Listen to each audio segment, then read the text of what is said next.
আমরা চাচ্ছি যে কে লাইফস্টাইলকে সবার কাছে পৌঁছে দিতে। এটা জনপ্রিয়তার জন্য না, এটা হচ্ছে বেশি লোকের কাছে দাওয়াত পৌঁছে দেওয়া যে আপনাদের সুস্থ থাকার একটা উপায় কিন্তু এখনও আছে।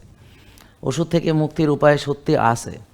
আপনি চাইলে সুস্থ থাকতে পারবেন, চাইলে আপনি ওষুধ থেকে বাঁচতে পারবেন, চাইলে আপনার চোখ দুটো, সুন্দর চোখ দুটোই আপনার সঙ্গে কবরে যাবে, আপনার দুটো কিডনি সুস্থভাবে আপনার সঙ্গে কবরে যাবে, আপনার হৃৎপিণ্ড আপনার সঙ্গেই কাটাছেঁড়া না হয়েই আপনার সঙ্গে যাবে, আপনার অর্গানগুলো, আপনার কোষগুলো সঠিকভাবে আপনার সঙ্গে সুস্থ অবস্থায়, বয়সজনিত কারণে আপনি মৃত্যুবরণ করবেন এবং আপনি বার্ধক্যে যাবেন ন্যাচারালি, এবং আপনি মারা যাবেন ন্যাচারালি, এবং আপনি হাঁটতে হাঁটতে কবরে যাবেন, অর্থাৎ মসজিদে গেছেন, নামাজ পড়ছেন, সেজদা দিয়েছেন, ওখানেই শেষ। অথবা জাহাঙ্গীর কবির এখানে দাঁড়িয়ে লেকচার দিয়ে এখানেই মারা গেল।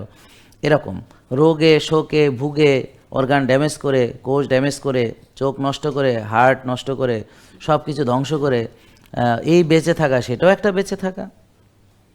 আর হচ্ছে পূর্ণাঙ্গ সুস্থ সুন্দর, শক্তি, এনার্জি, সব কিছু নিয়ে বেঁচে থাকা, সেটা আর একটা বেঁচে থাকা। সেটা হচ্ছে কল্যাণ, সেটা হচ্ছে মজা, সেটা হচ্ছে ভালো লাগা। কারণ প্রতিটা কোষ যখন ভালো থাকে, তার ব্রেন ভালো কাজ করে, তার শক্তি থাকে, বুদ্ধি কাজ করে, রিফ্লেক্স কাজ করে, সে নিজের জন্য কল্যাণকামী সিদ্ধান্তগুলো নিতে পারে। তা না হলে সে এমন খাবার সে খাবে যেটা তার ক্ষতি করবে, রাত জাগবে, সেটা তার ক্ষতি হবে। ব্যায়াম করবে না, কায়িক শ্রমও করবে না, তো শরীর নিজেরটা নিজেই ধ্বংস করবে, সেটাও তার ক্ষতি হবে। রাগ, ক্ষোভ, হিংসা, বিদ্বেষ, হতাশা, জেলাসি, এগুলো তার সর্বনাশ করবে। এগুলো শয়তানের অস্ত্র। হিংসা, ঘৃণা, রাগ, ক্ষোভ, ভোগ বিলাস, নেগেটিভিটি, এটা হচ্ছে শয়তানের অস্ত্র।